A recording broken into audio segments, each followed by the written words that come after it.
Good morning, Chairperson Clark, President Melvin, Secretary Redmond, members of the Congressional Black Caucus, and other distinguished guests.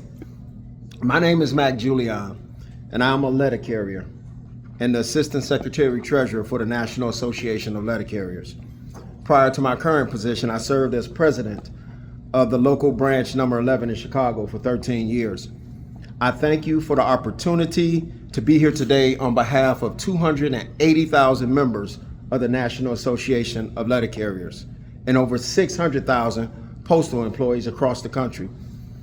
As you may know, the Post Office this year is celebrating its 250th anniversary. That's one more than the United States itself. It is enshrined in our Constitution, Article 1, Section 8, as one of the many powers of Congress to provide post offices and postal roads as a basic service for all Americans. And although that is a great milestone for the most trusted federal agency, it must be noted that the United States Postal Service, as we know it today, has only been in existence for 55 years. It was the Postal Reform Act of 1970, an act of Congress, which created this quasi-government service that today still binds this nation together. It is further empowered by Title 39 of the U.S. Code Postal Policy. The United States Postal Service shall be operated as a basic and fundamental service provided to the people by the government of the United States, authorized by the Constitution, created by Act of Congress, and supported by the people. It goes on to say, it shall provide prompt, reliable, and efficient services to all communities. The cost of establishing and maintaining the Postal Service shall not be apportioned to impair overall value of such service to the people. The Postal Service shall provide a maximum degree of effective and regular postal services to rural areas, communities, and small towns where post offices are not self-sustaining. Despite that powerful mandate and our glorious history, the Postal Service and my fellow letter carriers and postal employees are under attack like never before. Literally, we are under attack on the very streets in which we provide this vital government service.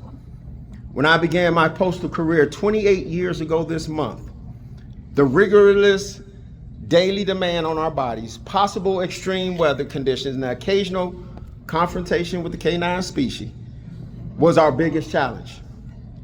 Unfortunately, that is not the case today. Whereas there was once a respect for our work and the knowledge that we were federal employees performing our duties, today's letter carriers are merely a moving target, victims of assaults, robberies, and even murder. Between 2019 and 2023, the number of serious crimes committed against postal employees nearly doubled.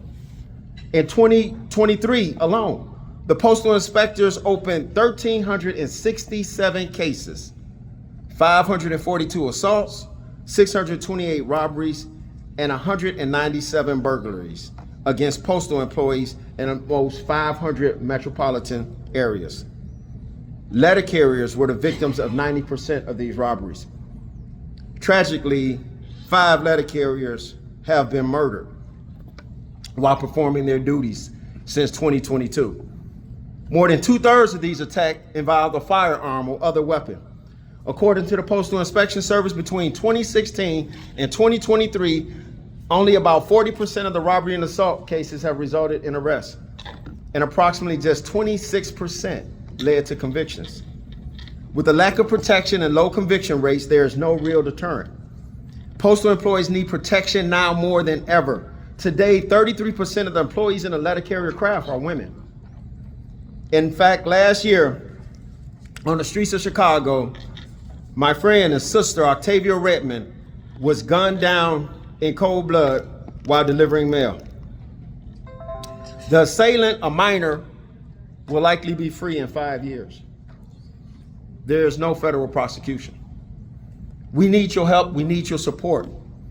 We need HR 1065, the Protect Our Letter Carriers Act, to become law. It will provide the resources needed to upgrade and secure postal infrastructure and provide high security collection boxes. It would also increase prosecution rates by providing more federal prosecutors to focus on the protection of postal employees.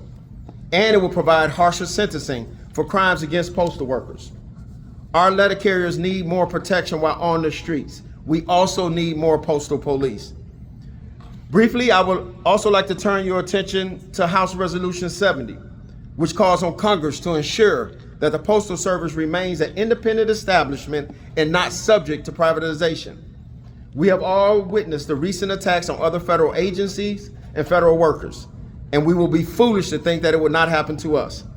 There has been much speculation about privatizing the Postal Service, and this drive is always fueled by misinformation and greed. One only needs to look back to the COVID epidemic to appreciate the lifeline that is the Postal Service. As stated in Title 39, the Postal Service provides universal service.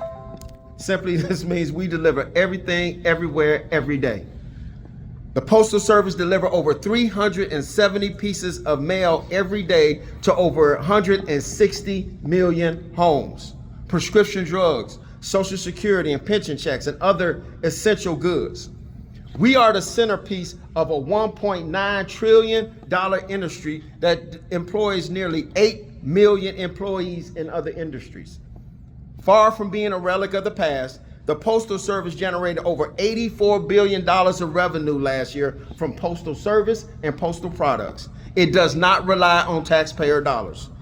That is the real reason for the threat of privatization. There are those who want to take that big $84 billion pie and leave many Americans without universal service provided by the Postal Service.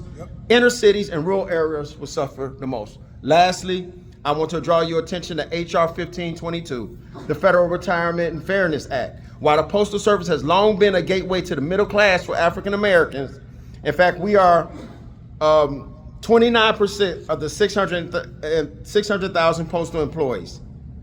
Many start as non-career employees. This means that they have to work longer to reach retirement.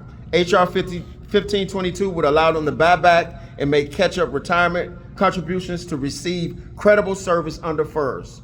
65% of letter carriers begin their postal career in non-career jobs. We need your support for HR 1522, the Federal Retirement and Fairness Act, House Resolution 70 to ensure the Postal Service remain an independent establishment, and HR 1065, the Protect Our Letter Carriers Act.